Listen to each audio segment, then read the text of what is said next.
All right. This is going to be, yeah, write this down. Make a note. When was the last time anybody offered you an idea? Welcome to It Doesn't Take a Genius. Ramsey! Marshall, it is wonderful to see you and continue to talk about a culture of improvement. I love this stuff so much. Oh, yeah. Can we be better at being better? That's exactly it. Thank you, Seth Godin.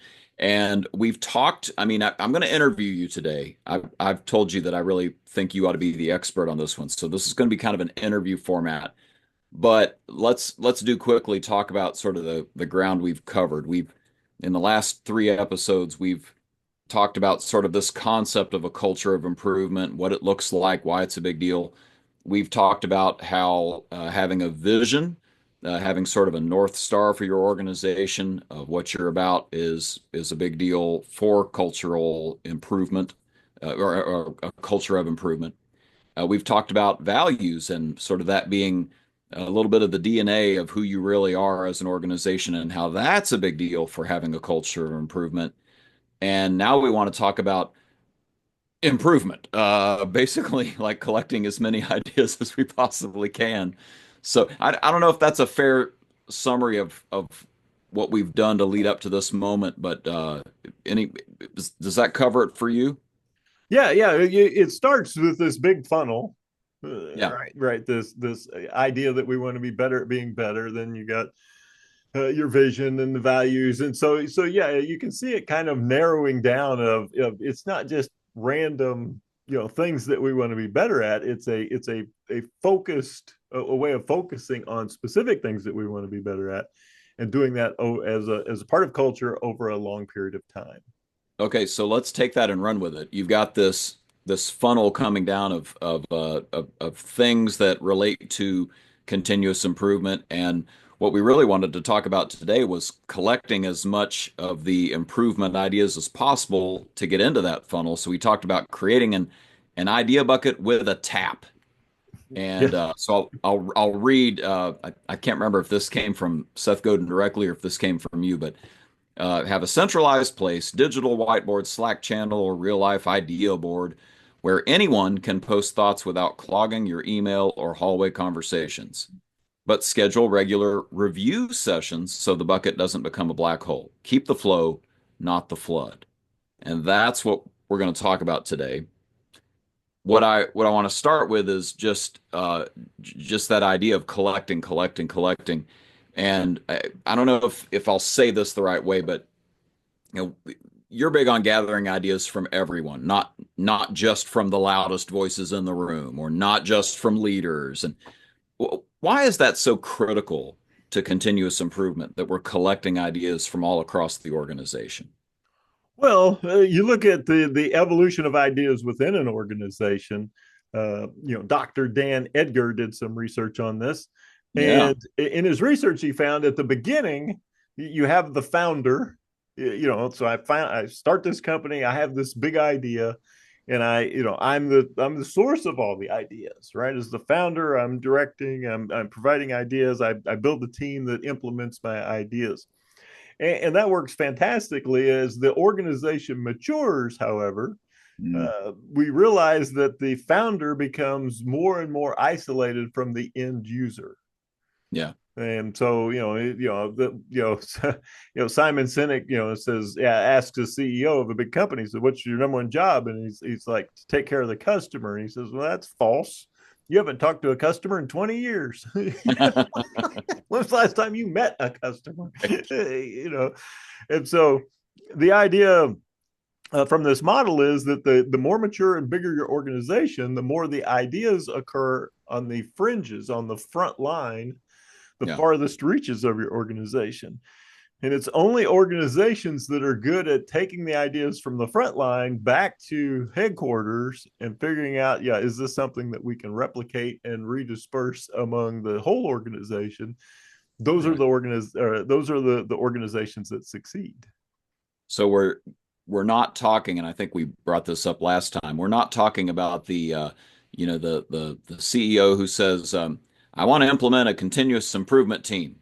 I've got this great idea.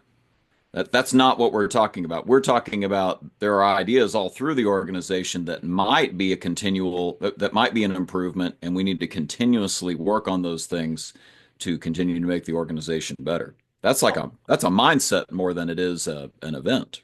Well, it goes back to that culture of being better at being better. And Yeah, so the idea when you see an anomaly in your data and you're looking at, your national sales report and the boys in Omaha yeah, are killing it on a particular product, and you're like, well, a be better at being better, a continuous improvement mindset would be, we need to dispatch somebody immediately out there to go with a curious mindset to find out, what are you doing, how are you, this is fantastic, take me through the steps of this, what have you yeah, discovered. And so yeah, looking at the data, and even somebody who's struggling, all right, these guys are not having success with this, let's go out there and see, is there something that we could make sure that the rest of us don't fall into that trap as well. And so the idea that we would dispatch people immediately to find out, what is the responsible for that bright spot, and yeah. is it replicatable? And that's a habit more than a one-off thing. We're not launching a continuous improvement seminar or a short-term team. This is a regular habit of we're going to investigate such things, for instance, in Omaha. Uh, that sounds like a mindset shift to me. What what's the biggest mindset shift people have to make to keep this from being one-off and letting it be a habit? Well, to me, I think it speaks to ego, and Wow. the necessary lack of ego. Right? How many Yep. times do we see somebody get promoted from frontline to manager, and they firmly believe that their value as a manager comes from having all the ideas? Yeah. Right? I'm a manager. I need to be in charge of the next innovation. I need to come up with the next big, $1 million idea. I need to be the one who does this, and that's where my value comes from. Yeah. And it's just the opposite. You're not supposed to have all the ideas. You're supposed to create an environment where the people who are closer to doing the job that needs to be done better feel safe, right, and feel Mm, encouraged to bring those ideas to you. And then we get into what we'll talk about in the next podcast, is a sorting system. um, but yeah. yeah, can I put my ego aside and admit that I don't know as much about what needs to be done as the people on the front line? Ego, making making that a small part of your person so that the ideas can get bubbled to the top. So you have done this many times in many different ways. Are there some tools that you tend to lean on that help you collect these ideas or bring them to the top to the folks whose egos are prepared to receive them? Yeah, if we're truly creating a culture, we put ego aside, we're open, and we've provided a safe place for ideas. The simplest one, and we've talked a little bit about this, right? The first thing you want to do is ask the new hires. Mm, Right? We talked about, yeah, you go to somebody before they're inculcated into the board collective, and they you ask them, questions like, all right, so what, you've been here for a month, 2 months, what have you seen that we do that's amazing, what have you seen that we do that still has you puzzled as to why we do that? yeah, And I want to gather those ideas. And at the same time, recognize that person's value, and yeah, recognize that they have ideas, but the longer they stay here, the less they start to see that the wallpaper is ugly. It just becomes the norm. The other thing, and it goes to our, one of our, we figured out one of our jobs is to, we go into businesses and we're in the, we used to business. hmm There's something going on, and at some point somebody goes, we used to, and the thing we used to do actually solved the problem or made things better or was an yeah, improvement, but yeah, somehow it evaporated. yeah, So ask the new people. Also ask, The old people. You're right. I was going to say, Yeah, let's go talk to the veterans, the guys who've been doing this for 20 years and have seen the ebb and flow of ideas, and they have institutional memory right. of things. And you go, yeah, we had that, we struggled with that back in the 90s, and we did this, and it actually made it a lot better. Uh, Oh, yeah, and yeah. regardless of industry, you see this happen a lot with folks who get a chance to break away from the traditional desktop computer model and go back to something that was paper. So, Mm-hmm. an example of that might be tools that we're using for a service advisor in the lane, right? Used to, it was, you know, uh, please approach my throne. I will stand here behind this big screen. I will type things in that you cannot see. You will tell me your problems. I will provide solutions. But uh, but really, that's what we used to do.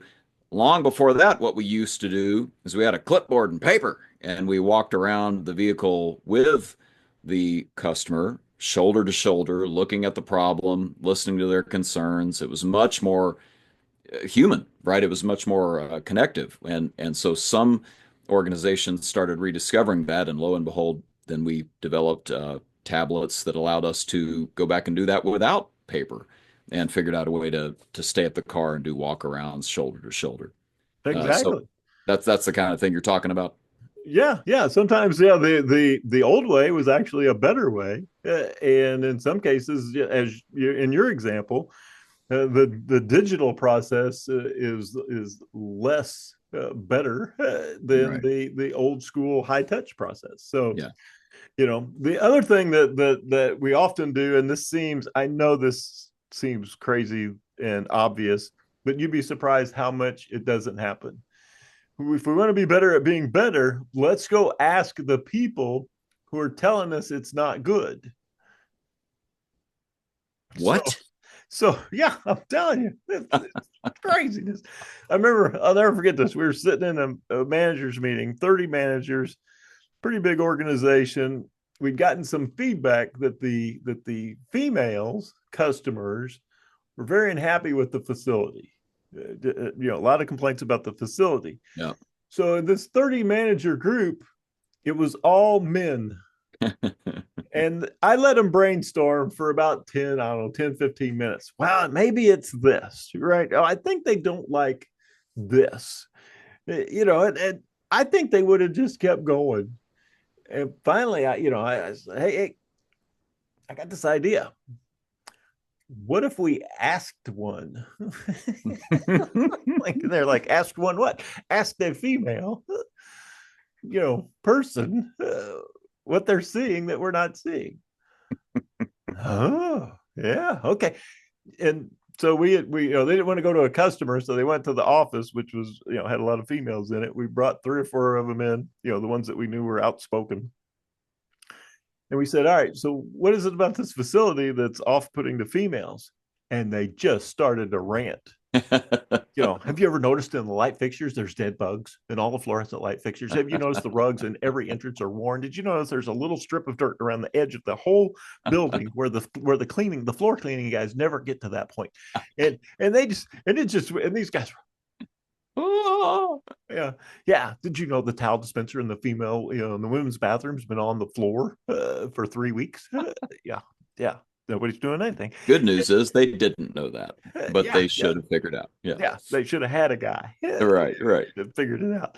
So, you know, ran into the same thing just the other day. We're trying to get millennials to apply to this business, right? We're not getting any response to our application. So I've got these Gen X boomer managers, Yeah. and they're writing this ad for the millennial, prospective, employee, and they're like, "Well, this sounds pretty good." Like, you have no idea what this sounds like. All right. I said, what do you think we should do? And they figured it out. They're like, we need to go show this to some millennials and see if this would be of any interest to them the That way it's sounds written. good.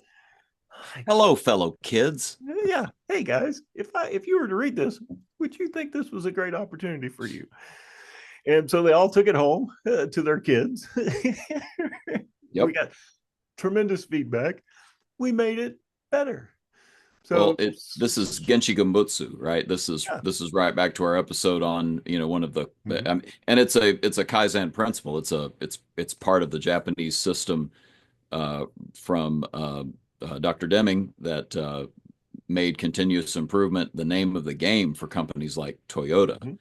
Go to where it happens. Go talk to those people. Go talk to the folks involved in the problem. Go talk to the front lines. Back to your Mhm. initial point. Oh Makes yeah. tons of sense. So yeah, there's all these people, and they could they could help us, right? If we put aside our ego and are humble enough to go, I'm not sure I know enough about this to innovate it. Right. What do you guys see? Eh, Have you seen a something that really surprised you or changed how you thought about it, capturing ideas like this? You've been involved, at high levels with national organizations, and I'm just curious if there's been anything about the gathering process, things that have been captured that really just surprised you. Well, one of the things that I found interesting is that in any organization, there are people who care deeply about making it better. Yeah, And so yeah, what I've noticed is those people, bless their souls, uh, they run into walls. yeah, They run into, they start to take their idea up the chain, and at some point it hits a level, and it just stops. yeah, And to watch those folks, just pound against the wall of being better, and with very little support, very little encouragement, right. and you'll often see, right, where people start, despite the organization, they start doing the thing unofficially. Right, Yeah, so they're doing it in a covert fashion. You and I have been part of projects like this. sure. We were supposed to submit a report of what we did in a particular business, and we would report back on the stuff that they wanted to hear about, Yep. the stuff that they didn't want to hear about, which was incredibly more effective Yeah. at creating change. We didn't tell anybody. Yep.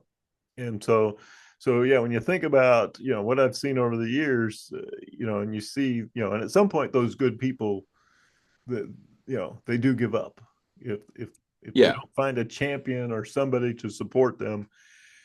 They go find a place that's more like what we were talking about here, that has a culture of, wanting to be better at being better.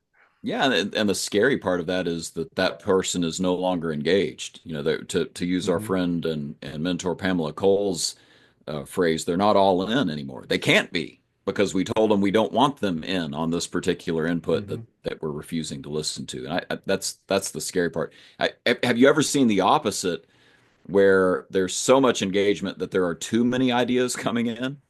I can't Oh, think of an organization that's done that for me, but have you seen that?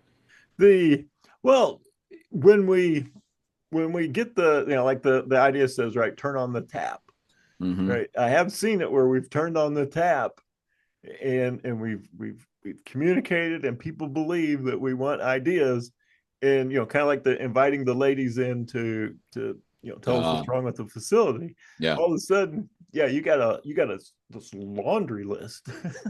yeah, like I had no idea there were so many things that could be worked on, and many of them not difficult to implement. So I've never been in a place where it was already that way, but we have periodically jump started it, and we have elevated it incrementally, made it so that we're more likely to get ideas over the yeah, long run. yeah. And that's pretty exciting. And I'm going to take a wild guess that that's why our next episode on prioritizing this stuff and having a matrix is such a big idea, such a crucial part of this. Mm-hmm. Um, Let me ask you about the review session as a concept where the management team or what have you gets together to review this stuff, and What are some best practices here? How often should they happen?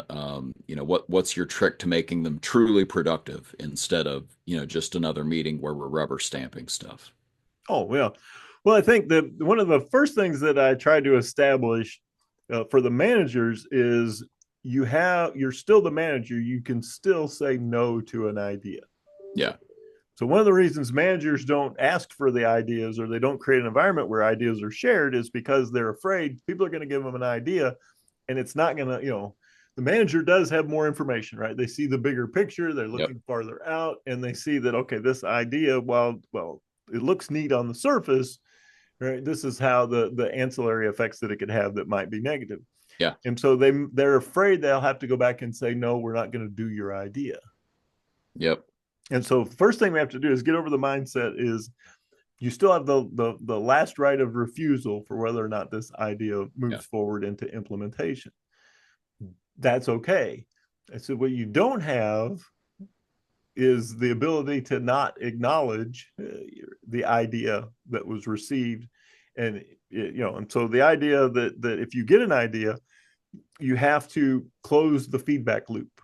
Mm-hmm. You have to say, listen, we got your idea, we reviewed it, we considered it, and there's a couple reasons why we're not going to move forward with that. Yeah. And what I have found is people are incredibly okay with that. Yeah. They will continue to give you more ideas because they feel their idea had a fair hearing. If you want to shut the idea tap down, never give them feedback on their idea. Just completely ignore. Yeah, I suggested management do this. I guess that, I've heard things, I guess they just shredded it. I'm not even sure they even read it. I'm sure they were all laughing vigorously. Well, they read my idea and then trashed it. They just, in the absence of information, people fill the void and it's often negative. So, in the absence of feedback, what happened to my idea? They just assume that something bad happened to it. Yeah. And now you're not going to get any more. Well, that's Another why a parking lot is such a big deal, right? Because the parking lot is a commitment, if you do it right, to say, here on this flip chart paper, we're going to bring this out at every meeting, or some online list or what have you. But I like the idea of a physical flip chart where you say, here's the things that we haven't really addressed yet, but we're gonna come back to this when we can give it a fair hearing and see what we can do with it. But again, to your point, if it's off this list, it better have been acknowledged as an idea to that person, even if it's just to say, here's what we're not doing. We heard you, and here's why we're not doing XYZ. Oh yeah, and there's nothing wrong with having a list of ideas, and some of them will have not going to happen. Yep. That's fine, right? Yep. Because you got the other ones where you like already implemented, done, Right. and so in process, maybe later.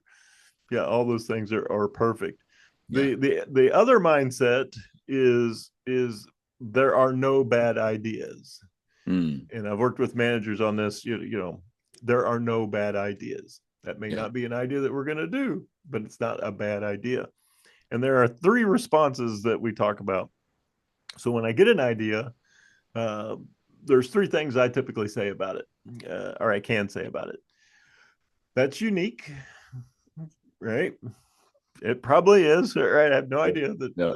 Yeah, that was a possibility. That's interesting. Uh-huh. And my favorite, which is typically true, is wow, I never thought of that before. so every idea is unique, it's interesting, and I never thought of that before. One of those three things falls in the category. And that response changes your mindset, but it also lets the person know that all right, it got through the first filter in this person's brain. Yeah. Versus geez, that's not going to work. Yeah. What do you think? What the heck, man? Yeah, geez, no, I don't think so. Yeah, the one I like of that is, thank you for giving that feedback. I really got to think about that. It's just, to delay me having to respond in the moment if you're not ready to respond. Well, and with all of those, a great follow-up is similar to what you just said is, wow, that's interesting. I hadn't thought of that before. How would that work? Mm-hmm. And I've seen so many times where the person starts to explain how it would work, and about And halfway through talks they go, themselves out of it. "Yeah, like this, this, yeah, this is dumb." But I'm not saying it's dumb. They're saying their idea is dumb, Yeah. and then you can look even more supportive. Like it's not dumb, right? But that part of it, we will have to think about how that would do. So I'll think about it. You think about it, and then circle back with me. You figure out how would we overcome that piece of it. So now, right, I'm encouraging further exploration of the Yeah. idea, and I got something. But yeah, the simple.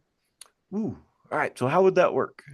Yeah. Well, the customer come in and like, oh, that wouldn't work. Yeah, because then nobody over here would know what the thing was. Right. Mm, You know that's what? good. Let me think about this. Yeah, that's a good point. Yeah, and you're discovering with them, but you're encouraging further innovation. And it might be the third trip back where they go, "I got it," Yeah. right? Yeah. And now there's something that is functionally workable and would be an improvement. Yeah. Because there's no bad ideas. Mm. There's something there. So let's talk about quieter team members instead of the ones that are coming up with all sorts of craziness, but we've got others that are coming up with nothing. They've got it inside, but they're just not sharing, less confident, they're quieter. What do you do to help those folks? Oh, the many times with those folks, um, we get the extroverts together, the D's and I's, and we get them in a room and go, all right, who's got any ideas on this? And they all start talking. Yeah. Yeah, you get just this flood of ideas. But you're right. The people who are a little more thoughtful, a little more thinking oriented, Yep. introverted, whatever you want to call it, they like time, they like space to think about and call their own ideas so that they only come forward with stuff that they've truly thought through carefully. Mm. And so for those folks, I tell them ahead of time. If Yeah. I'm gonna meet with technicians, tend to fall into this group, more quiet, more analytical. Uh, and so if we're gonna have an idea session on Friday, I'm gonna give them the question on Monday. So I've got a big board in the shop, and I write, what can we do to increase efficiency through the shop, and that'll be the question for Friday's meeting. Yeah. And now they've got 5 days to think about it, and they Yeah. typically show up with The some pump thoughts. has been primed. Yeah, yeah, it's been primed, and I've allowed them time to think through. They don't want to shotgun answers. They want to. Yeah. It's more of a sniper kind of thing. They want to send you one good idea Yep. that's been a little more thought through. Yep. And so, yeah, the idea of giving them questions ahead of time, or just creating it as a pattern. So at every meeting, we meet twice a month or whatever. At every meeting on the agenda is the big ideas. Mm-hmm. And we do that, right? You're not going to get a bunch from these guys the first meeting, second, third meeting. Yep. By the fourth meeting, they go, okay, well, I think he really wants some ideas. It's Yeah. not just lip service. It's, and maybe I even saw one of them from one of the extroverts who, threw out something right away. Maybe I saw it get, acted upon, Yep. implemented. Wow. By the second or third meeting. So by the fourth meeting, it's like, yeah, I've been thinking about something, right? And they'll raise their hand and offer you something, and it's probably going to be pretty good stuff. But the consistency in the asking, every single time I'm going to ask you the same, for an idea. Oh man, that's beautiful. Yeah. I think another thing you can do there is the acknowledgement becomes even more important because they can see that this is taken seriously. Mm-hmm. And so, an example of that, and I know you and I have seen it together. I recently did this with one of my private clients, where there's an idea from one department or one location that's a really cool idea, Mm-hmm. and they haven't even necessarily brought it to you and said, "What if we did this?" But we've noticed, the boss has noticed, the owner has noticed, and says, "Could you share this idea with other folks?" So you're sort of asking them to cross pollinate on purpose, sometimes with a formal meeting and saying, dear person who usually stays quiet, I'd actually like you to take a big chunk of this meeting and explain what you've done and how that's worked so that other people can hear the goodness. Or in some cases, I've sent people to them. I've said, department head over here, you ought to go talk to department head over here because they've got this new thing that they're doing with a whiteboard on their wall where they're tracking everything in their department. And I know you don't do the same thing, but I think there are some ideas there that you could use back in your situation. And giving them a chance to see that their idea was valued just is encouraging that next time that they might share.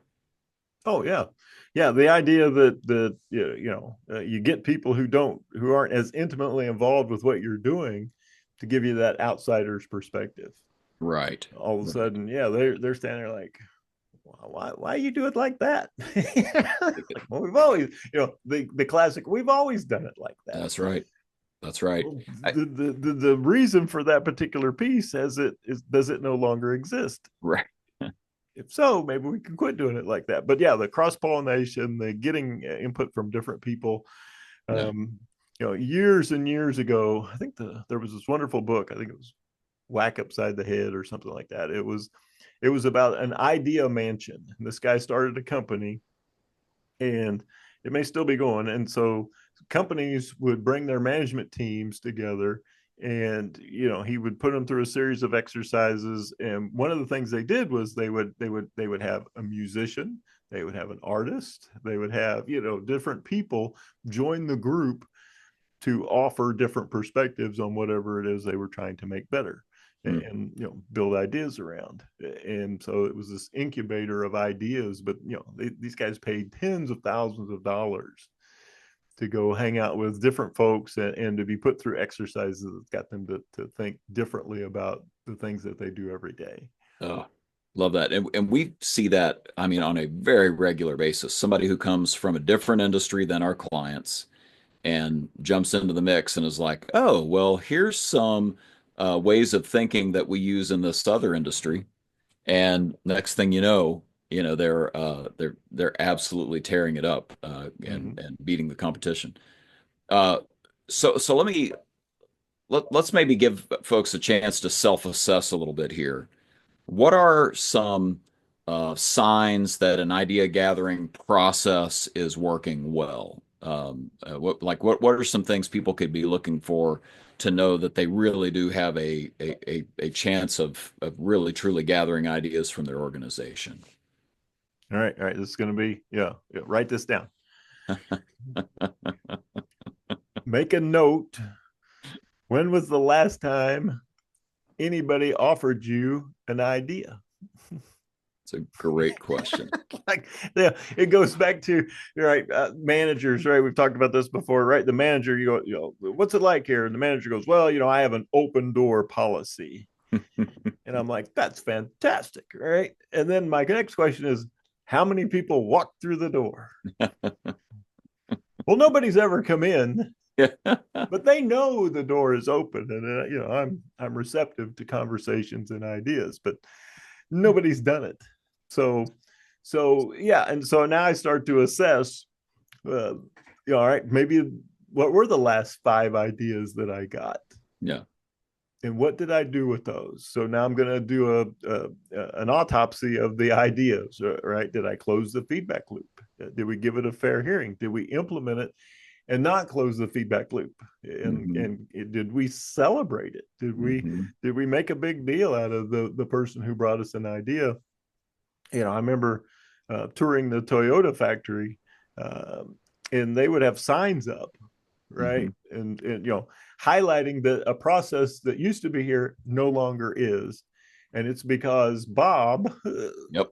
Bob came up with this idea, this wonderful Kaizen idea that eliminated one step in our assembly process. And he gets a plaque, he gets a sign, he gets a promotion. You're right. They make a big deal out of the Yeah. people who are helping them get better at being Yeah. better. Yeah. I think at Toyota, at least used to, they got a cut of the savings. The Mm-hmm. team got a cut of the savings for the first year or whatever. And it's not about the money, just so we're Mm-hmm. clear. It's about that we have a culture where this is something we value and people realize this is what brings value. Um, let me ask you one last question. As you think of your career as a coach, consultant, facilitator, if you had to strip away everything and only have one method, one tool that you used as you parachuted into an organization and were helping gather ideas. I mean, it could be digital, it could be physical, it could be something else, it could be, like an exercise. But if you could only use one method to gather ideas for the rest of your career, what would you do? The very simple, the one-on-one sit down meeting. Thank you. I was really hoping you'd say that. I didn't prompt you, but that's what I was hoping you'd say. Yeah.